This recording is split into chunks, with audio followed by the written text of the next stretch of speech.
तो ये लेक्चर इस चैप्टर का आखिरी लेक्चर होगा जिसमें मैं कुछ एग्जांपल्स करवाऊंगा कंजर्वेशन ऑफ एनर्जी के रिलेटेड जो हम लास्ट लेक्चर में पढ़ चुके हैं। और फिर एक और अहम मोड हम डिस्कस करेंगे जो यूज़ होता है to exchange energy between system and surrounding in addition to external work. तो ये दो चीज़ें आज के लेक्चर में कवर होंगी और यूँ हमारा ये चैप्टर कंप्लीट हो जाएगा। और फिर उसके बाद हम चलेंगे what's next in our course on mechanics. तो चलें करते हैं पहले दो एग्जांपल्स और उसके बाद another mode which of course you know जिसके ज़रिए सिस्टम और सराउंडिंग के दरमियान एनर्जी एक्सचेंज हो सकती है। तो जो पहली एग्जांपल मैं सॉल्व करने जा रहा हूँ वो ये एक्सरसाइज 13.12 है। और इस एक्सरसाइज की स्टेटमेंट ये है कि हमारे पास एक स्कीयर है। स्कीयर ये शख्स है जो आइस स्केटिंग करता है। तो स्टेटमेंट ये हमें बताती है कि two snow covered peaks are at the elevation of 862 metre and 741 metre above the valley between them. तो ये हमारे पास दो पीक्स हैं। तो ये हमारे पास ग्राउंड लेवल है और ये दो पीक्स हैं, पहली ये है दूसरी ये है। और पहली की जो मैक्सिमम हाइट है वो 862 मीटर है और जो दूसरी की हाइट है वो 741 मीटर है। उनके दरमियान ये हमारे पास एक वैली है जिसको आप वादी कहते हैं। और फिर वो कहता है कि a ski run extends from the top of the higher peak to the top of the lower one. तो जो हमारे पास स्कीइंग ट्रैक है वो इस पॉइंट से लेके इस पॉइंट तक है। तो ये जो दरमियान वाला सारा पैच है ना, ये स्कीइंग ट्रैक है जिसके ऊपर कोई भी जो स्कीयर है, जो स्पोर्ट्स पर्सन है, वो स्कीइंग कर सकता है। और फर्दर हमें ये कहा गया है कि at what speed would he arrive at the lower peak if he coasts without using the poles.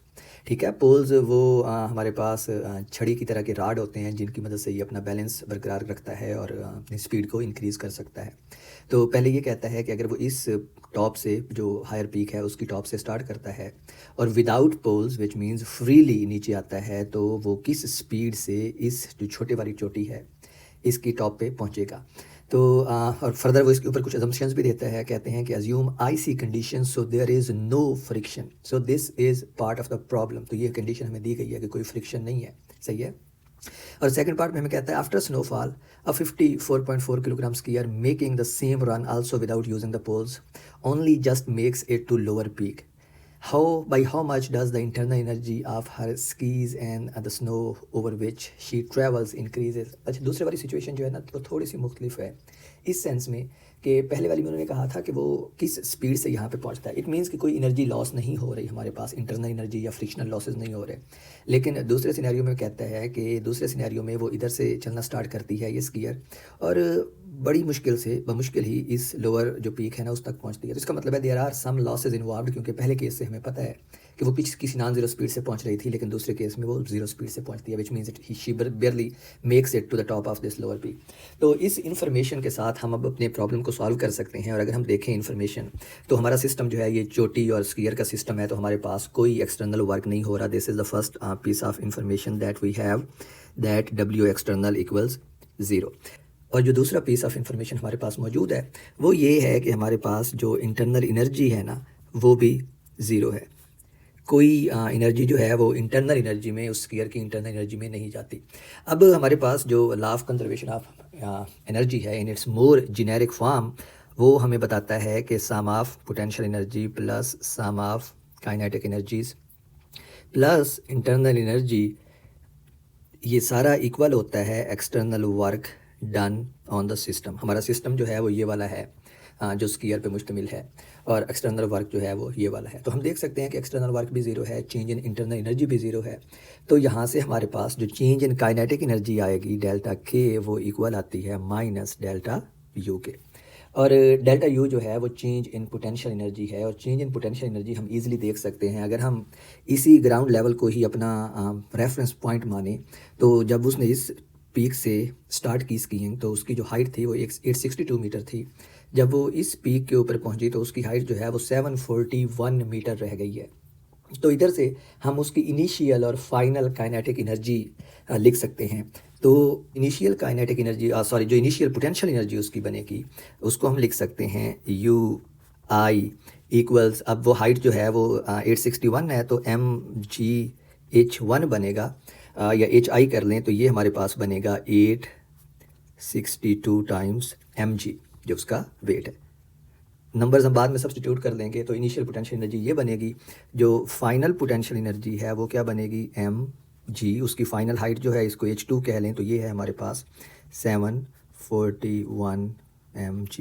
तो यहाँ से आपके पास जो डेल्टा U आएगा जो होता है हमारे पास UF माइनस UI, वो बन जाएगा 741 माइनस 862 टाइम्स mg, और इसको आप लिख सकते हैं -121 mg।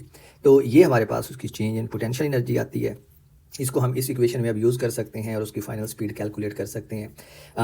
तो ये इस इक्वेशन में अगर मैं यूज़ करता हूँ इसको, तो जो काइनेटिक एनर्जी है उसकी चेंज हम कैसे लिख सकते हैं, हाफ m और v final squared minus v initial squared.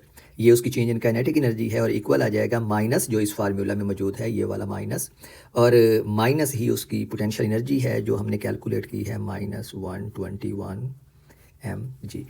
और अब यहाँ पे आप इस चीज़ के ऊपर गौर करें कि हमारे पास जो इनिशियल स्पीड थी वो vi जो थी वो ज़ीरो थी, क्योंकि हमें बताया गया था कि स्कीयर जो है वो इस हायर पीक से रेस्ट से स्टार्ट करता है।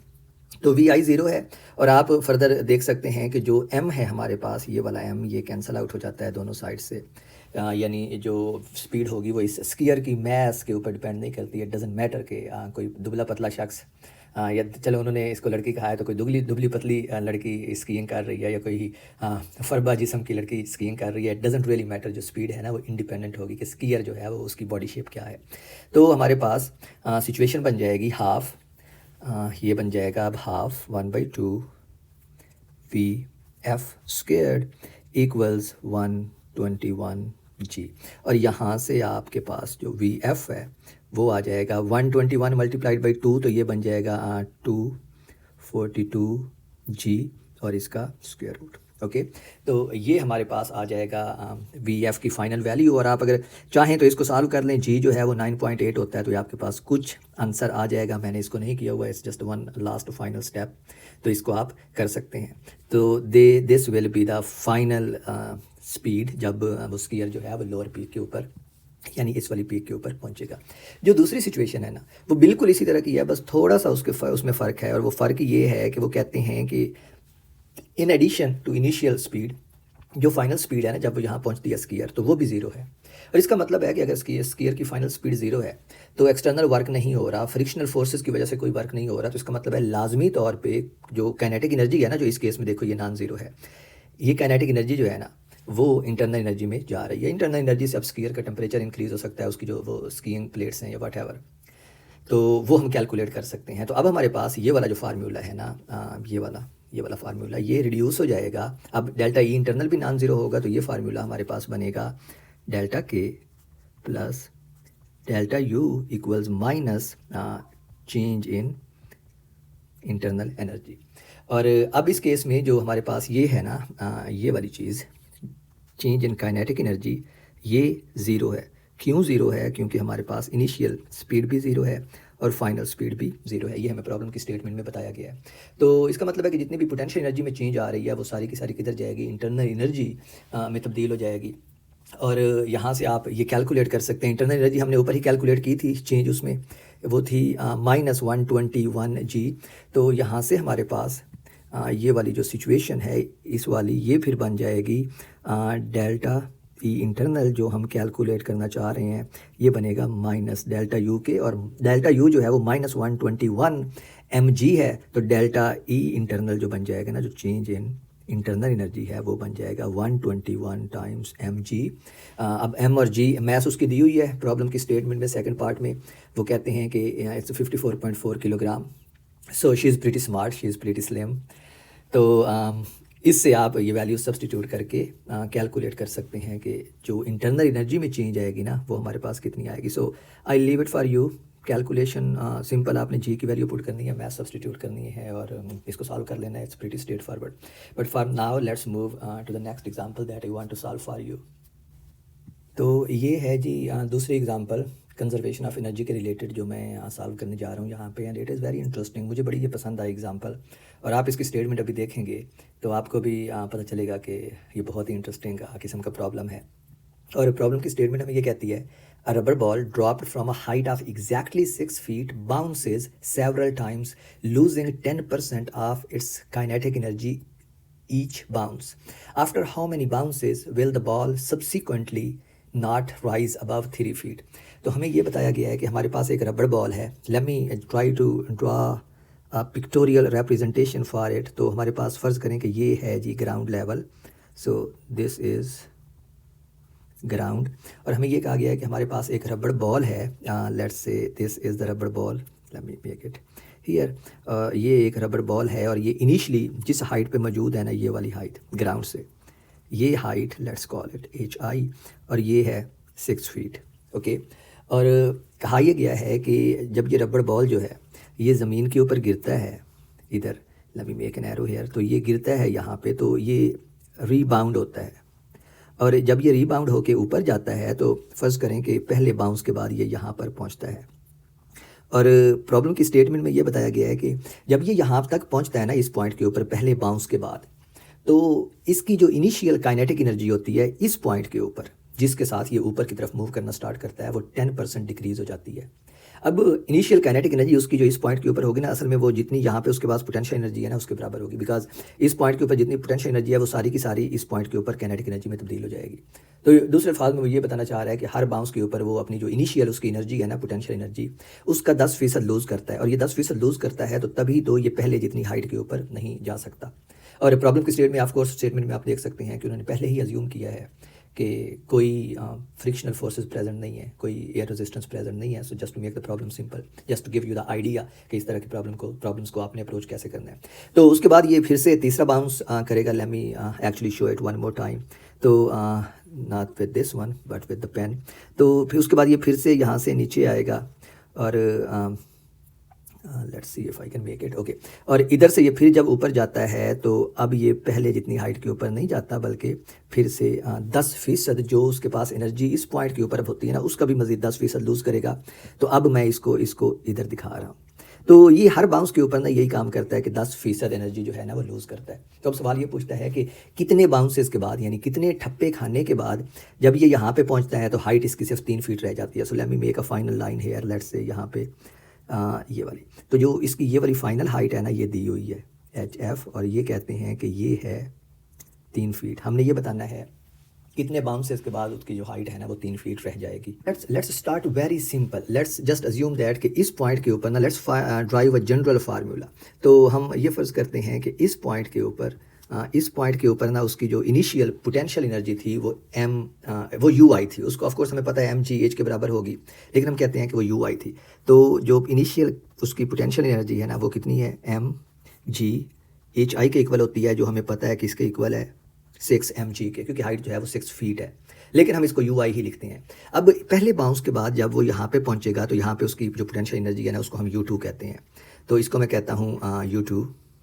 आप यूँ ले लें कि जो U1 है ना वो UI के बराबर है. तो दरअसल मैं पहले इसको लिख लूँ कि ये U1 जो है ना ये UI के बराबर है. ओके. बल्कि इसको ऐसा करते हैं, बल्कि इसको ऐसा नहीं करते, ऐसे ही रहने देते हैं. आप ये कहें कि इनिशियल उसकी पोटेंशियल एनर्जी UI थी, तो पहला ठप्पा खाने के बाद जब वो यहाँ पे पहुँचा तो अब उसकी जो पोटेंशियल एनर्जी रह गई है ना वो U1 है. और U1 आप देख सकते हैं ये क्या होगी, UI माइनस 10% ऑफ UI. जो उसकी इनिशियल थी स्टार्टिंग में उसका 10% कम हो गई है, तो मैंने वो सब्ट्रैक्ट कर दिया. आप इसको अगर सॉल्व करें तो ये बनेगा UI माइनस 0.1 UI, जो हमारे पास इक्वल आता है 0.9 UI. तो पहला ठप्पा खाने के बाद जब बॉल यहाँ पे आया है तो उसकी अब एनर्जी जो है पोटेंशियल एनर्जी कितनी रह गई है इस पॉइंट के ऊपर, 0.9 UI. उसके बाद ये अब नीचे आएगा, दूसरा ठप्पा खाएगा और फिर ऊपर जाएगा तो इसकी एनर्जी 10% डिक्रीज़ होगी. तो मैं यहाँ से U2 कैलकुलेट कर सकता हूँ. अब ये UI जो है अब ये UI जो है ना मेरे पास वो ये वाली UI है, ठीक है. तो अब ये वाली UI जो है वो कितनी है, 0.9 UI. तो इसका भी 10% डिक्रीज़ होगा. तो ये हमारे पास बनेगा 0.9 UI माइनस 10% जो कि बनेगा अब 0.09 UI. और ये हमारे पास बनता है 0.81 UI. और इंटरेस्टिंगली अगर आप 0.81 UI को देखें, मैं इधर ही लिखता हूँ इसको, तो ये हमारे पास बनता है 0.9 का स्क्वायर UI. जो 0.81 है ना वो 0.9 का स्क्वायर होता है. सिमिलरली तीसरा ठप्पा खाने के बाद उसको हम U3 कहते हैं, तो वो बनेगा अब 0.81 जो उसकी इनिशियल है माइनस 10% जो बनेगा 0.081 UI। और इसको अगर आप लिखें तो ये बनता है 0.729 UI। और 0.729 जो है ना, ये इंटरेस्टिंगली 0.9 का क्यूब होता है, साथ में UI वैसे ही आ जाएगा। अब अगर आप गौर करें तो हमारे पास एक पैटर्न बन गया है 0.9 UI, 0.9 square UI, 0.9 cube UI, which means कि अगर हम अब इस तरह के n इसके बाउंसेस हों, n ठप्पे हों, तो वो क्या होगा, n बाउंसेस के बाद ये हमारे पास जो फार्मूला बनेगा UN equals 0.9 power n UI। तो हमारे पास ये वाला फार्मूला बनेगा। अब UI हमें पता है, हमने इनिशियली कितना लिखा था, उसको 6 mg के बराबर है, या फिर सिंपली mg/hi इसको लिख लें, और जो फाइनल हमारे पास बनेगी पोटेंशियल एनर्जी उसको क्या बन जाएगा, mg/hn। तो अब हम इसको यूँ लिख सकते हैं, ये वाली जो पोटेंशियल एनर्जी है ना UN, तो यहाँ से ये बन जाएगा जो UN है, ये हमारे पास बनेगा mg/hn इक्वल्स 0.9 पावर n, और ये बन जाएगा mg/hi। और यहाँ से आप देख सकते हैं कि जो mg है दोनों तरफ से वो कैंसिल हो जाएगा, जैसा कि हमें पता है कि हमेशा ही ऐसा होता है। तो अब हमारे पास रह गया है hn equals, let me choose white, तो hn equals 0.9 power n hi। और इसको हम लिख सकते हैं इस फॉर्म में, hn divide by hi equals 0.9 power n। इसको सॉल्व करना काफ़ी आसान है। मैं अब क्या करता हूँ, मुझे n चाहिए ना, क्योंकि n जो है वो नंबर ऑफ़ बाउंसेस को रिप्रेजेंट कर रहा है, तो मैं दोनों साइड्स का लॉग ले लेता हूँ। तो नेचुरल लॉग ले लें आप, तो ये बन जाएगा ln of hn divide by hi equals n times natural log of 0.9। ये यहाँ पे मैंने वो प्रॉपर्टी यूज़ की है कि जब कोई चीज़ पावर में होती है नेचुरल लॉग के, तो वो क्या आ जाती है, प्रोडक्ट में आ जाती है। तो अब यहाँ से आप इमीडिएटली n के लिए इसको सॉल्व कर सकते हैं। तो ये बन जाएगा n equals ln of hi नहीं hn, ln of hn divide by hi whole divide by ln of 0.9। इसको अगर आप सॉल्व करें तो ये हमारे पास आता है 6.58, जिसको आप अप्रॉक्सीमेट कर सकते हैं 7 से। तो इसका मतलब है कि जो 7 बाउंसेस के बाद जो बॉल है ना, वो इतनी हाइट तक जाएगा कि जहाँ पे उसकी जो पोटेंशियल एनर्जी है ना, वो इनिशियल पोटेंशियल एनर्जी का आधा रह जाएगी। यानी इनिशियल पोटेंशियल एनर्जी हमारे पास कितनी थी, 6 mg। तो 60 ठप्पे खाने के बाद उसकी जो पोटेंशियल एनर्जी है ना, वो 3 mg रह जाएगी। तो इस तरीके से आप यहाँ पे इसके बाउंसेस कैलकुलेट कर सकते हैं। यहाँ पे मैंने क्विकली hn और hi की वैल्यूज़ नहीं पुट की, तो आपको पता है hn जो है ये फाइनल हाइट है जो स्टेटमेंट में बताई गई है कि ये 3 फीट है, और hi जो है वो 6 फीट है, ठीक है। तो ये हमारे पास 3 डिवाइड बाई 6 आता है यहाँ पे। तो आप इसको सॉल्व कर लें तो ये 6.58 आएगा, और जिससे हम ये कह सकते हैं कि इसको हम अप्रॉक्सीमेट कर सकते हैं 7 बाउंसेस के ऊपर। अच्छा, अब ना जो कंजर्वेशन ऑफ एनर्जी है उसकी बस यही कुछ एप्लीकेशंस नहीं है जिनकी जो मैंने मतलब आपको ये 2 एग्जांपल्स करके दिखाई, बल्कि इसको आप न्यूक्लियर रिएक्शंस या केमिकल रिएक्शंस में भी यूज़ कर सकते हैं। उसकी मैं आपको एक एग्जांपल देता हूँ। तो जो न्यूक्लियर रिएक्शंस में आप यूँ कह लें कि वो रिएक्शन जो लाइक न्यूक्लियर डिके होते हैं, जैसे कोई एलिमेंट डिके करता है, अल्फा बीटा और गामा रेडिएशन एमिट करता है। इसी तरह केमिकल रिएक्शंस जो होते हैं जिसमें कोई भी 2 इनिशियल कंपाउंड जो हैं वो आपस में रिएक्ट करते हैं और हमारे पास कुछ फाइनल रिजल्ट आता है, तो उन प्रोसेसेस में भी कंजर्वेशन ऑफ एनर्जी जो है वो यूज़ होता है। तो let me give you a quick example कि कैसे ये प्रोसेस जो है ये मैकेनिकल सिस्टम्स से रिलेट करते हैं। तो हमारा जो टॉपिक है it's topic 13.6 in the book, and name is reactions and decays. तो केमिकल रिएक्शंस में भी हमारे पास इसकी एप्लीकेशंस हैं, और केमिकल रिएक्शंस और डिकेज़ में हमारे पास कौन से आ जाते हैं। रिएक्शंस में आप इसको कह लें कि ये हमारे पास है, let me use different colour, late me use actually yellow for this one. तो रिएक्शंस में हमारे पास हैं chemical reactions, so this is chemical reactions, और डिकेज़ में हमारे पास हैं आप कह लें कि जो न्यूक्लियर डिके होते हैं। जनरल फॉर्म जो है वो सेम होती है इनकी। So let's take an example, और एग्जांपल मैं जनरल एक रिएक्शन लेता हूँ। फ़र्ज़ करें कि हमारे पास इनिशियल 2 रिएक्टेंट्स हैं A और B, और ये आपस में रिएक्ट करते हैं और हमारे पास फाइनल प्रोडक्ट आते हैं C+D।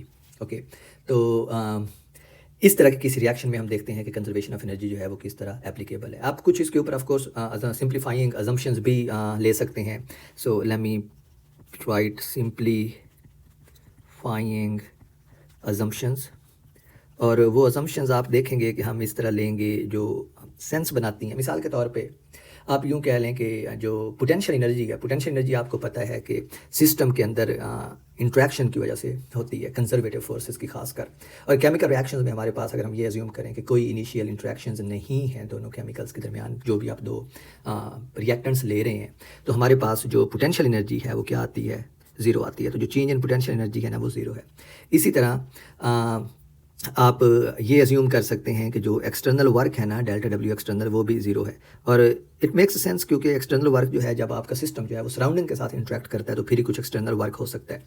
लेकिन चूँकि हमारा सिस्टम जो है वो एक केमिकल रिएक्शन है और हम कहते हैं कि केमिकल रिएक्शन को हमने इंसुलेट किया हुआ है सराउंडिंग से, तो एक्सटर्नल वर्क ना तो सिस्टम कर सकता है सराउंडिंग के ऊपर, ना ही सराउंडिंग कर सकती है सिस्टम के ऊपर। तो इन दो अजम्पशंस के अंडर हमारा जो कंजर्वेशन ऑफ एनर्जी था, जो था डेल्टा यू प्लस डेल्टा के plus delta E internal equals total external work, इसको हम लिख सकते हैं। अब एक्सटर्नल वर्क भी ज़ीरो है और डेल्टा यू भी ज़ीरो है, तो हमारे पास यहाँ पे आती है फॉर्म जो वो ये है कि जो चेंज इन काइनेटिक एनर्जी है वो इक्वल है negative of change in internal energy.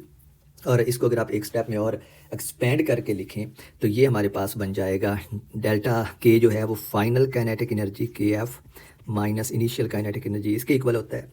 और जो चेंज इन इंटरनल एनर्जी है वो हमारे पास होता है फाइनल इंटरनल एनर्जी, सो ई internal final minus E internal initial इसके। और राइट साइड को अगर आप नेगेटिव कॉमन ले लें तो ये अब बन जाएगा E internal initial minus E internal final. Okay, तो हमारे पास ये फॉर्म बनी है। Let me actually write it in the line under it, so let me copy this one, copy paste, this makes our life easier. और इसको हम copy paste करने की बजाय यहाँ से उठा के ही इधर ले आते हैं। ओके, और इस इक्वल साइन को ख़त्म कर देते हैं। तो ये हमारे पास फॉर्म बनी है। अब मैंने आपको कहा था कि आप रिलेट कर सकते हैं इन रिएक्शंस को मैकेनिकल सिस्टम्स के ऊपर। कैसे हम रिलेट कर सकते हैं? ये जो हमारे पास फाइनल फॉर्म आई है ना इक्वेशन की, ये वाली, let me put it in a box क्योंकि दिस इज़ इम्पोर्टेंट। तो ये जो हमारे पास फाइनल फॉर्म आई है ना, इसमें अगर हम देखें इंटरनल एनर्जी की फॉर्म में, तो ये आया हमारे पास राइट हैंड साइड पे इंटरनल एनर्जी। तो अगर इंटरनल एनर्जी पॉजिटिव हो, नेट इंटरनल एनर्जी अगर ये पॉजिटिव है, तो इसका मतलब है कि जो इनिशियल इंटरनल एनर्जी है वो ज़्यादा है फाइनल इंटरनल एनर्जी से, विच मीन्स ये हमारे पास पहला केस है कि अगर हमारे पास ई इंटरनल इनिशियल जो है ये ज़्यादा है ई इंटरनल फाइनल से, तो ये हमें ये बताती है कि जो लेफ़्ट, अगर देखिए ये राइट हैंड साइड है ना, अगर राइट हैंड साइड पॉजिटिव है विच मीन्स कि इनिशियल इंटरनल एनर्जी ज़्यादा है फाइनल से, तो इसका मतलब ये हुआ कि लेफ्ट हैंड साइड को भी पॉजिटिव होना चाहिए, जो हमें बताती है कि जो फाइनल काइनेटिक एनर्जी है वो ज़्यादा है इनिशियल काइनेटिक एनर्जी से। अब इस तरह के जो रिएक्शन है ना, उन रिएक्शंस को हम कहते हैं exoergic reactions. Let me use yellow. तो ये वाले जो रिएक्शन होते हैं ना, इस तरह को आप कहते हैं एक्सोअर्जिक रिएक्शन। और अगर आप इनकी एनालॉजी बनाना चाहें मैकेनिकल सिस्टम्स से, तो अब आपको याद होगा कि कौन से ऐसे रिएक्शंस होते हैं मैकेनिकल सिस्टम्स, जैसे कुलियंस होते हैं, जो हमने वो मोमेंटम जहाँ पे पढ़ा था ना कि इलास्टिक कुलियन होता है, इनइलास्टिक कुलियन होता है, एक्सप्लोसिव कुलियन होता है। उस तरह के कुलियन से अगर हमने रिलेट करना हो तो कौन से ऐसे कुलियंस होते हैं जिनमें फाइनल काइनेटिक एनर्जी जो है वो इनिशियल काइनेटिक एनर्जी से ज़्यादा होती है। तो वो जो कुलियंस हैं हमारे पास, उनको आप कहते हैं एक्सप्लोसिव कुलियन। एक्सप्लोसिव कुलियंस की अगर आप मिसाल लें तो जैसे एक फायर क्रैकर है या एक फटाका जो है, तो वो जब फटता है तो हमारे पास क्या सी सिचुएशन बनती है कि इनिशियली फटाका जो है वो ज़मीन के ऊपर पड़ा होता है, ठीक है, और फिर फटता है या एक्सप्लोड होता है, एक्सप्लोजन होता है। जैसे एक बॉम्ब है, बॉम्ब की मिसाल मुझे नहीं देनी चाहिए तो क्योंकि अच्छी मिसाल नहीं है। तो हाँ, फायर क्रैकर के ऊपर ही रहते हैं, फटाके के ऊपर भी, कि वो ग्राउंड के ऊपर पड़ा होता है और फिर वो फटता है तो उसके जो फ्रेगमेंट्स हैं वो बाहर की तरफ बहुत ज़्यादा स्पीड से मूव करते हैं। तो इनिशियली वो रेस्ट के ऊपर था, इनिशियल काइनेटिक एनर्जी ज़ीरो थी, फाइनल काइनेटिक एनर्जी उसकी नॉन ज़ीरो है और पॉजिटिव है। तो इसलिए इस तरह के रिएक्शंस जो हैं, जो एक्सोअर्जिक रिएक्शंस हैं, दे कोरिस्पॉन्ड टू एक्सप्लोसिव कुलियंस, अगर आप मैकेनिकल सिस्टम्स की बात करें। अच्छा, दूसरी सिचुएशन हमारे पास इस इक्वेशन से क्या हो सकती है? दूसरी सिचुएशन हमारे पास ये बनेगी कि जो इंटरनल एनर्जी है ना, वो इनिशियल इंटरनल एनर्जी अगर फाइनल इंटरनल एनर्जी से कम हो, तो दूसरी हमारे पास सिचुएशन बनती है E internal initial it's less than E internal final. तो ये कंडीशन हमें काइनेटिक एनर्जी के ऊपर कौन सी कंडीशन देगी? सिंपली कि जो फाइनल काइनेटिक एनर्जी है वो क्या है, अब इनिशियल काइनेटिक एनर्जी से कम है। और इस तरह के रिएक्शंस को आप कहते हैं एंडोअर्जिक रिएक्शंस, एंडोअर्जिक रिएक्शंस। और अगर आप मैकेनिकल सिस्टम्स में इनकी एनालॉजी बनाना चाहें कि ये किस तरह के कुलियन होते हैं, तो कौन से ऐसे कुलियंस होते हैं, हमने पढ़े हुए हैं मोमेंटम जब हमने पढ़ा था, जिनमें फाइनल काइनेटिक एनर्जी जो है वो कम होती है इनिशियल काइनेटिक एनर्जी से। इस तरह के कुलियन जो हैं वो कौन से होते हैं, जिनको हम जानते थे इन इलास्टिक कुलियंस के नाम से। तो आप देख सकते हैं कि बिल्कुल वही काम जो हमारे मैकेनिकल सिस्टम्स में होता था वही काम केमिकल रिएक्शंस के केस में भी हो रहा है। और तीसरी पॉसिबिलिटी अब इस इक्वेशन से ये बनती है हमारे पास कि इंटरनल एनर्जीज अगर बराबर हो, अगर डेल्टा या अगर ई इंटरनल हमारे पास जो इनिशियल है वो बराबर हो ई इंटरनल फाइनल के, तो इसका मतलब है कि इनिशियल काइनेटिक एनर्जी इक्वल है फाइनल काइनेटिक एनर्जी के। और अब आप मुझे बताएं कि कौन से ऐसे कुलियंस थे जिनमें इनिशियल और फाइनल काइनेटिक एनर्जीज बराबर रहती थी, या दूसरे अल्फाज में काइनेटिक एनर्जी कंजर्व रहती थी। अब आपको शायद आसानी से याद आ जाए, तो ये हमारे पास जो हैं ये कॉरस्पॉन्ड करते हैं इलास्टिक कुलियन से। आपको याद होगा कि हम कहते थे कि इलास्टिक कुलियन जो हैं ये ऐसे कुलियन हैं जिनमें मोमेंटम भी कंजर्व रहता है और काइनेटिक एनर्जी भी कंजर्व रहती है। तो ये जो हमारे पास तीसरी कंडीशन है ना कि अगर इंटरनल एनर्जी इनिशियल और फाइनल बराबर हो, तो ये हमें बताते हैं कि जो कॉरस्पॉन्डिंग मैकेनिकल सिस्टम्स हैं उनकी एग्जांपल अगर ले तो सिंपली इलास्टिक कुलियंस हैं। ठीक है, ये एक मिसाल थी केमिकल रिएक्शंस की। अब एक हम मिसाल लेते हैं डिके प्रोसेसेस की जो न्यूक्लियर सिस्टम्स में होते हैं। मैंने अभी आपको बताया यहाँ पे कि रिएक्शन और डिकेज में हमारे पास दो तरह की चीज़ें हो सकती हैं कि केमिकल रिएक्शंस हो सकते हैं और न्यूक्लियर रिएक्शंस हो सकते हैं। केमिकल रिएक्शंस की हमने ये एग्जांपल ली, अब हम एक डिके प्रोसेस की एग्जांपल लेते हैं और let me write it as example 2। So this is another example and this is example for decays. ऐसे प्रोसेस जिनमें कोई एलिमेंट जो है वो डिके होता है। तो अगर हम उसकी भी एक जनरल फॉर्म लें तो फ़र्ज़ करें कि हमारे पास कोई ए इनिशियल एलिमेंट है और ये डिके हो जाता है बी प्लस सी में। अगर आप इसकी एग्जांपल लेना चाहते हैं रियल तो आप यूँ ले सकते हैं, जो आप गालिबन सभी जानते होंगे। यूरेनियम 235 जो है वो डिके होता है हमारे पास थोरियम में, और थोरियम जो है ये 231 होता है mass number plus He4। Helium जिसको अल्फ़ा पार्टिकल कहते हैं, ये हीलियम के न्यूक्लियाई होते हैं, विच मीन्स कि जो हीलियम के अंदर आपको पता है कि 2 प्रोटॉन 2 न्यूट्रॉन और 2 ही इलेक्ट्रॉन होते हैं बाहर मदार में। लेकिन अगर वो इलेक्ट्रॉन्स आप रिमूव कर दें तो जो हीलियम का पीछे एटम बचता है उसको हीलियम न्यूक्लियाई कहते हैं, क्योंकि इलेक्ट्रॉन रिमूव हो गया तो बस पीछे न्यूक्लियस ही बचा ना, क्योंकि अब बाहर तो कुछ है नहीं, इलेक्ट्रॉन्स तो है नहीं, तो वो एटम तो रहा नहीं। तो जब आप इलेक्ट्रॉन रिमूव कर देते हैं हीलियम के अंदर से तो इसको आप कहते हैं अल्फ़ा पार्टिकल। इसको आप डबली चार्ज्ड हीलियम न्यूक्लियाई भी कहते हैं। डबली चार्ज्ड क्यों कहते हैं? क्योंकि आपको पता है किसी ऑब्जेक्ट के ऊपर जो अगर हीलियम न्यूट्रल है तो उसमें से आप एक इलेक्ट्रॉन रिमूव करें तो इलेक्ट्रॉन डेफिशिएंसी हो जाएगी, और डेफिशिएंसी का मतलब है उसके ऊपर पॉजिटिव चार्ज आ जाएगा। आप उसका दूसरा इलेक्ट्रॉन भी रिमूव कर दें तो डबल डेफिशिएंसी हो जाएगी, उसके ऊपर जो पॉजिटिव चार्ज है वो प्लस प्लस आ जाएगा। ठीक है, तो वो डबली चार्ज है, तो इसलिए इसको डबली चार्ज्ड अल्फ़ा पार्टिकल्स को डबली चार्ज्ड हीलियम न्यूक्लियाई भी कहते हैं। खैर ये सारी तो नॉमेनक्लेचर की बातें हैं, जो नाम है। तो ये अल्फ़ा पार्टिकल है जो हीलियम 4 है ना। अगेन हम ये कह सकते हैं कि इनिशियली चूँकि हमारे पास एक ही न्यूक्लियाई है इनिशियली, तो कोई हमारे पास इंट्रैक्शन नहीं है। तो अगर इंट्रैक्शन नहीं है तो जो पोटेंशियल एनर्जी है, let me use lighter colour, जो पोटेंशियल एनर्जी है वो क्या होगी? ज़ीरो, क्योंकि इनिशियल एलिमेंट जो है वो एक ही है, तो वो किसके साथ रिएक्ट करेगा या इंट्रैक्शन करेगा। तो हमारे पास पोटेंशियल एनर्जी ज़ीरो है, जो सिंपली हमें ये बताती है कि इनिशियल भी कोई इंट्रैक्शन नहीं है और फाइनल के दरमियान भी कोई इंट्रैक्शन नहीं है। काइनेटिक एनर्जी भी ज़ीरो है। आप इसको यूँ कह लें कि जो ये हमारे पास इनिशियल न्यूक्लियाई है ना यूरेनियम का, ये रेस्ट के ऊपर है, तो इनिशियल काइनेटिक एनर्जी भी आप कह सकते हैं कि ज़ीरो है। एंड बी वेरी केयरफुल, यहाँ पे मैं कह रहा हूँ initial kinetic energy, final kinetic energy को मैं ज़ीरो नहीं कर रहा, बिकॉज जब यूरेनियम जो है वो अल्फ़ा पार्टिकल और थोरियम में जाएगा तो ऑफ कोर्स वो मूव करेंगे तो कुछ ना कुछ उनकी नॉन ज़ीरो काइनेटिक एनर्जी होगी। अब हम कंजर्वेशन ऑफ मोमेंटम यूज़ कर सकते हैं इसके ऊपर। So let's use conservation of momentum. तो conservation of momentum, let me actually write it. So conservation of momentum, तो कंजर्वेशन ऑफ मोमेंटम हमें क्या बताता है जी? कंजर्वेशन ऑफ मोमेंटम में ये कहता है कि इनिशियल मोमेंटम ज़ीरो है। क्यों इनिशियल मोमेंटम ज़ीरो है? क्योंकि हमने अज्यूम किया है कि हमारा जो यूरेनियम न्यूक्लियाई है वो रेस्ट के ऊपर है, इसी की वजह से initial kinetic energy zero I. तो हमारे पास इनिशियल मोमेंटम ज़ीरो है और ये हमें बताता है कि जो फाइनल मोमेंटम है ना वो भी ज़ीरो होगा। और फाइनल मोमेंटम अगर आपने ज़ीरो करना है तो आप देख सकते हैं कि फाइनल में हमारे पास दो प्रोडक्ट्स हैं, बी और सी। तो इसका मतलब है कि एम बी जो फाइनल मोमेंटम होगा, let's write it, M B V B plus M C V C, ये किसके इक्वल है, ज़ीरो के इक्वल है। तो ये हमारे पास फाइनल मोमेंटम के ज़ीरो होने की कंडीशन आती है। और इधर से आप लिख सकते हैं M B V B equals minus M C V C, और अगर आप इसका स्क्वायर ले लें तो ये बन जाएगा M B V B whole square equals M C V C whole square. मैं इस नेगेटिव साइन को अब नहीं लिख रहा क्योंकि इसका आप स्क्वायर लेंगे तो ये पॉजिटिव हो जाएगा, तो ये लिखने की ज़रूरत नहीं है। मैंने स्क्वायर इसलिए लिया है क्योंकि मैं इसको काइनेटिक एनर्जी की फॉर्म में लिखना चाह रहा था। काइनेटिक एनर्जी की फॉर्म में आप कैसे लिख सकते हैं, काइनेटिक एनर्जी होती है, let me use a different colour, let's go with pink. तो काइनेटिक एनर्जी की जो जनरल फॉर्म होती है ना, होती है K equals half M V square. तो इसका मतलब है कि मैं यहाँ पे अगर 2 से मल्टीप्लाई भी कर दूँ, इस टर्म को डिवाइड भी कर दूँ, तो मेरे पास इसको मैं काइनेटिक एनर्जी की फॉर्म में लिख सकता हूँ। ये बन जाएगा मेरे पास M B times 2 K B equals M C times 2 K सी। तो अब ये के सी और के बी जो हैं, ये बी और सी जो हमारे पास बने हैं एलिमेंट्स, उनकी काइनेटिक एनर्जीज़ हैं।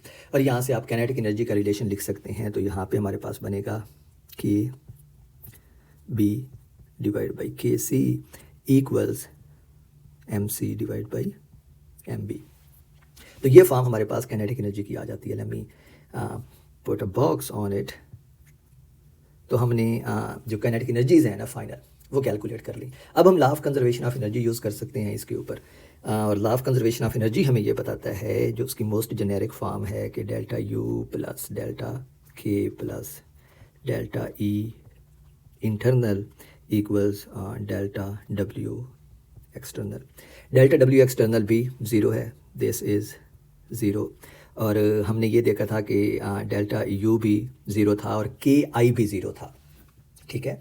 तो यहाँ से हम लिख सकते हैं ये पोटेंशियल एनर्जी, काइनेटिक एनर्जी और इंटरनल एनर्जी के लिए, के एफ माइनस के आई इक्वल्स, जैसे पहले लिखा था, ई internal energy initial minus E internal energy final. ये इनिशियल पहले आई है इसलिए क्योंकि जब मैं इसको राइट पे लेके जाऊंगा तो एक नेगेटिव साइन आएगा, तो फिर जो इनकी प्लेसेस है ना फाइनल और इनिशियल की, वो इन्वर्ट हो जाएंगी। ये वही काम है जो यहाँ पे मैंने बड़ी डिटेल में इस स्टेप में आते हुए बड़ी डिटेल में किया था। तो आप देख सकते हैं अगर आपको समझ ना आए, लेकिन इट्स नॉट रॉकेट साइंस है कि आपको सिर्फ ये चीज़ों को अरेंज करना, रीअरेंज करना ही समझना आए। तो इनिशियल काइनेटिक एनर्जी जो है वो ज़ीरो थी। तो ये इक्वेशन अब हमें ये बताती है कि जो फाइनल काइनेटिक एनर्जी है, जो के बी और के सी का सम है, अगर ये हमारे पास पॉजिटिव होनी चाहिए तो इसका मतलब है कि जो इंटरनल एनर्जी है इनिशियल, वो हमारे पास फाइनल से ज़्यादा होनी चाहिए। What I am saying is this, कि अगर इफ़ के F is positive which means it's greater than a zero, और के एफ जो है वो आपको पता है, K F is a sum of K B plus K C. अगर ये पॉजिटिव है तो ये हमें ये नतीजा देती है कि ये जो इंटरनल एनर्जी है ना initial, it should be greater than internal energy final, okay. और ये हमें ये बताती है कि कुछ इंटरनल एनर्जी जो है ना वो काइनेटिक एनर्जी में तब्दील हो गई है। So it's like a reverse. पीछे वाले में हमने देखा था कि काइनेटिक एनर्जी जो है वो इंटरनल एनर्जी में तब्दील होती है, लेकिन ये हमें ये बता रहा है कि इंटरनल एनर्जी जो है वो काइनेटिक एनर्जी में तब्दील हो गई है। क्यों इंटरनल एनर्जी काइनेटिक एनर्जी में तब्दील हुई है? क्योंकि इनिशियल जो काइनेटिक एनर्जी थी वो ज़ीरो थी, और फाइनल काइनेटिक एनर्जी जो है हमारे पास वो कुछ नॉन ज़ीरो आ रही है, because it is non zero, because we have seen K B और के सी को कैलकुलेट करके हमने यहाँ पे देखा है कि it is some non zero value, because masses are non zero. तो अगर final kinetic energy non zero है तो सवाल ये है कि ये फाइनल काइनेटिक एनर्जी आई कहाँ से है, क्योंकि इनिशियल तो ज़ीरो थी।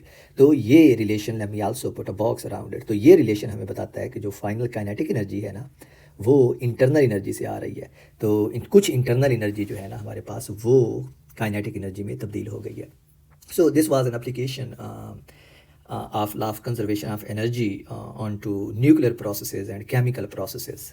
तो अब इस चैप्टर में एक फाइनल टॉपिक रह गया है, and that is kind of very important topic.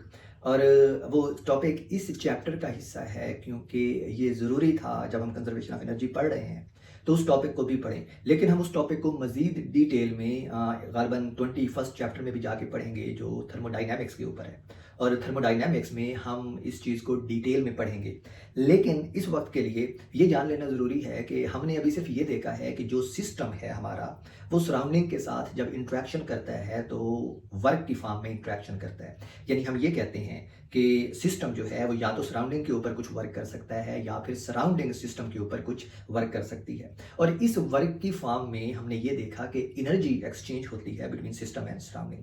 अच्छा, सिर्फ यही एक तरीका नहीं है जिसके ज़रिए सिस्टम सराउंडिंग के साथ एनर्जी एक्सचेंज कर सकता है, बल्कि एक और भी बहुत इंपॉर्टेंट ऐसा मेथड है, तरीका है, जिसमें सिस्टम जो है वो सराउंडिंग के साथ एनर्जी एक्सचेंज कर सकता है।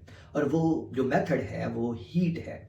यानी हमारे पास एक नई क्वांटिटी मौजूद है जिसको हम हीट कहते हैं, और ये हीट क्या होती है, ये वजह बनती है सिस्टम और सराउंडिंग के दरमियान एनर्जी ट्रांसफ़र की। हीट का लफ्ज़ ग़ालिबन आप सब लोगों ने पहले भी सुना होगा, और बहुत कन्फ्यूजन पाई जाती है हीट के बारे में कि ये एनर्जी है या क्या चीज़ है, ये टेम्परेचर के साथ कैसे रिलेटेड है। तो हम क्विकली गना एक्सप्लेन कि हीट क्या चीज़ है और इसका टेम्परेचर के साथ क्या ताल्लुक है या इसका एनर्जी के साथ क्या ताल्लुक है। तो हीट को आप डिफाइन करते हैं, it's energy in transit. Transit का मतलब ये होता है कि जब कोई चीज़ हरकत में होती है।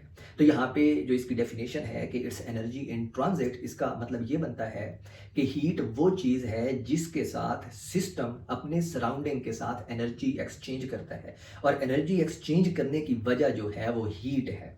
हम ये कहते हैं कि हीट जो है, अगर हमने सिस्टम को दी है सराउंडिंग से, तो हमने कुछ एनर्जी दी है सराउंडिंग से सिस्टम के अंदर, और वो एनर्जी किस फॉर्म में सिस्टम के अंदर पहुंची है, हीट की फॉर्म में। अब इसके नतीजे में हम ये नहीं कह सकते कि अब हमारे सिस्टम के अंदर ज़्यादा हीट मौजूद है, बल्कि हम ये कहते हैं कि सिस्टम के अंदर ज़्यादा एनर्जी मौजूद है। आप कभी भी हीट को ये नहीं कह सकते कि ये सिस्टम के अंदर मौजूद है। It's just a form of energy जो, और इसका जो मेन थीम है, जो मेन चीज़ है, वो ये है कि it helps exchange energy between system and surrounding. लेकिन आप ये नहीं कि अगर मिसाल के तौर पे आपने किसी सिस्टम को सराउंडिंग से थोड़ी सी हीट फ्राहम की है, प्रोवाइड की है, तो आप ये नहीं कह सकते कि अब सिस्टम के अंदर कुछ हीट मौजूद है। आप सिर्फ ये कह सकते हैं कि अब सिस्टम के अंदर ज़्यादा एनर्जी मौजूद है as compare to the initial energy which was there before the transfer of heat. इसी तरह अगर सिस्टम के अंदर से हीट बाहर गई है एनर्जी की फॉर्म में, एनर्जी बाहर गई है हीट की फॉर्म में, तो आप ये नहीं कह सकते कि सिस्टम के अंदर अब कम हीट मौजूद है। सिस्टम के अंदर या सराउंडिंग के अंदर हीट मौजूद नहीं होती, एनर्जी मौजूद होती है, ठीक है। और वो एनर्जी जो है वो सिस्टम और सराउंडिंग के दरमियान ट्रांसफर हो सकती है, और वो जो प्रोसेस है ट्रांसफर का, वो जो मोड है, उसको हम कहते हैं that is heat. So heat is a kind of energy in transit. हम ये नहीं कहते कि सिस्टम ने कुछ एनर्जी सराउंडिंग को ट्रांसफर कर दी है, हम ये कहते हैं कि सिस्टम ने कुछ एनर्जी सराउंडिंग को हीट की सूरत में ट्रांसफर कर दी है। लेकिन इसके नतीजे में फिर आप ये नहीं कहेंगे कि अब सराउंडिंग के पास कुछ हीट मौजूद है, बिल्कुल नहीं, बल्कि आप कहेंगे अब सराउंडिंग के पास ज़्यादा एनर्जी मौजूद है compare to the initial energy. Initial means before the transfer of heat from system to surrounding. ये बिल्कुल ऐसे ही है जैसे अगर सराउंडिंग जो है या जो भी एनवायरनमेंट है वो सिस्टम के ऊपर कुछ वर्क करता है, तो आप ये नहीं कहते कि सिस्टम के अंदर अब कुछ वर्क मौजूद है, बल्कि आप कहते हैं कि अब सिस्टम के अंदर जो टोटल एनर्जी थी वो चेंज हो गई है। ये बिल्कुल वही चीज़ है जहाँ से हमने स्टार्ट किया था ये बात करते हुए कि जब भी सिस्टम और सराउंडिंग के दरमियान वर्क होता है तो एनर्जी में चेंज आती है। सिस्टम की एनर्जी कम हो जाती है या ज़्यादा हो जाती है, डिपेंडिंग ऑन कि सराउंडिंग ने वर्क किया है या सराउंडिंग के ऊपर सिस्टम ने वर्क किया है। तो ये दोनों चीज़ें, वर्क और एनर्जी, बहुत इंपॉर्टेंट है। और मैं इनको एक दफ़ा फिर से रिपीट कर दूँ कि जिस तरह जब सराउंडिंग सिस्टम के ऊपर वर्क करता है तो आप ये नहीं कहते कि अब सिस्टम के अंदर कुछ वर्क मौजूद है, बल्कि अब क्या कहते हैं आप कहते हैं कि सिस्टम की एनर्जी में चेंज आ गई है। बिल्कुल इसी तरह जब सिस्टम और सराउंडिंग के दरमियान हीट एक्सचेंज होती है तो आप ये नहीं कहते कि अब सिस्टम के अंदर हीट मौजूद है, बल्कि इसके मुकाबले में आप ये कहते हैं कि सिस्टम के अंदर अब ज़्यादा एनर्जी मौजूद है अगर हीट ट्रांसफ़र हुई है। So the heat is just a mode of transfer of energy. तो एनर्जी जिस सूरत में ट्रांसफ़र होती है किसी एक सिस्टम से किसी दूसरे सिस्टम में या सिस्टम और सराउंडिंग में, उसको आप कहते हैं, उस मोड को आप कहते हैं कि ये मोड जो है वो हीट है। इसी तरह जो दूसरा कॉन्सेप्ट है जो हीट के बहुत ज़्यादा क्लोज है वो टेम्परेचर का है। टेम्परेचर और हीट भी दो मुख्तलिफ कॉन्सेप्ट्स हैं और इनके दरमियान डिफरेंस को भी समझना बहुत ज़रूरी है। जब भी आप किसी जिस्म के अंदर या किसी सिस्टम के अंदर एनर्जी ट्रांसफ़र करते हैं in the form of heat, तो वो हीट जो है वो उस सिस्टम का टेम्परेचर इंक्रीज करती है। ठीक है, तो हीट और टेम्परेचर दो मुख्तलिफ चीज़ें हैं। जो हीट है, अगर वो आप ट्रांसफ़र करते हैं किसी सिस्टम के अंदर, तो वो सिस्टम का टेम्परेचर इंक्रीज करेगी। टेम्परेचर बजाते खुद सिस्टम के अंदर मौजूद उसके कॉन्स्टिट्यूएंट पार्टिकल्स की ट्रांसलेशनल काइनेटिक एनर्जी का नतीजा है। मिसाल के तौर पे अगर आपका सिस्टम जो है वो एक गैस के ऊपर मुश्तमिल है, तो उस गैस के मालिक्यूल्स की जो ट्रांसलेशनल काइनेटिक एनर्जी होगी वो डिसाइड करेगी कि उसका टेम्परेचर कितना होगा। तो इस तरह जब आप हीट किसी जिस्म के अंदर ट्रांसफ़र करते हैं या किसी सिस्टम के अंदर ट्रांसफ़र करते हैं, तो उसका टेम्परेचर इंक्रीज होता है। तो इसका मतलब है कि उस हीट की वजह से उस सिस्टम के जो कंस्टिट्यूएंट पार्टिकल्स हैं उनकी ट्रांसलेशनल काइनेटिक एनर्जी इंक्रीज हुई है, और जिसकी वजह से उसका टेम्परेचर इंक्रीज हुआ है। तो यहाँ पे अगेन अब मैं इस सारे को सम अप करते हुए बता दूं कि जो हीट है, it's the mode of transfer of energy, कि एनर्जी आप दो सिस्टम्स के दरमियान किस तरह ट्रांसफर करते हैं, that is in the form of heat, and that's why the definition of heat is it's the energy in transit. जबकि जो टेम्परेचर है वो किसी सिस्टम की इंटरनल एनर्जी का रिजल्ट है। इंटरनल एनर्जी, जिसको अभी मैंने आपको कहा कि इंटरनल एनर्जी है जो is just the form of energies that the constituent particles can have, for example translational kinetic energy. तो ये दो भी मुख्तलिफ चीज़ें हैं जिनको हम मजीद डिटेल में 21st चैप्टर में चल के पढ़ेंगे।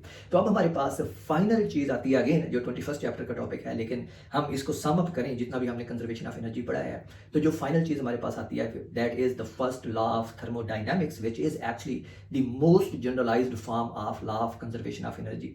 इसको आप लिखते हैं। अब अगर आप देखें तो हमने देखा है कि इंटरनल एनर्जीज का सम जो है, जितनी भी सिस्टम के अंदर इंटरनल एनर्जीज होती हैं, वो सारी की सारी इक्वल होती हैं उन दो मोड्स के इक्वल जो सिस्टम सराउंडिंग के साथ एनर्जी एक्सचेंज करने के लिए यूज़ करता है। जो फर्स्ट मोड है वो वर्क है, जो दूसरा मोड है वो हीट है, कि सिस्टम सराउंडिंग के साथ या तो वर्क की फॉर्म में एनर्जी एक्सचेंज कर सकता है या हीट की फॉर्म में। तो delta Q, change in heat between system and surrounding, plus delta W external, the work done between system and surrounding, work exchange between system and surrounding, this is equal to the total internal energy, जो कि हमारे पास kinetic energy हो सकती है, potential energy हो सकती है, internal energy हो सकती है जो हमने देखी है। और ये सारे जब आप लिखते हैं तो this gives us the first law of thermodynamics, which is the most generalized form of conservation of energy, which we will be studying in great details in chapter 21st. तब तक के लिए इस चैप्टर में इतना ही था, and hopefully we have one more chapter to go which is on gravitation, which I have been waiting for so long, because that chapter is just so good and it covers everything that we have heard of: Newton's gravitational laws, Kepler laws, motion of planets and stars in their orbits. That is going to be our next chapter. तब तक के लिए bye bye.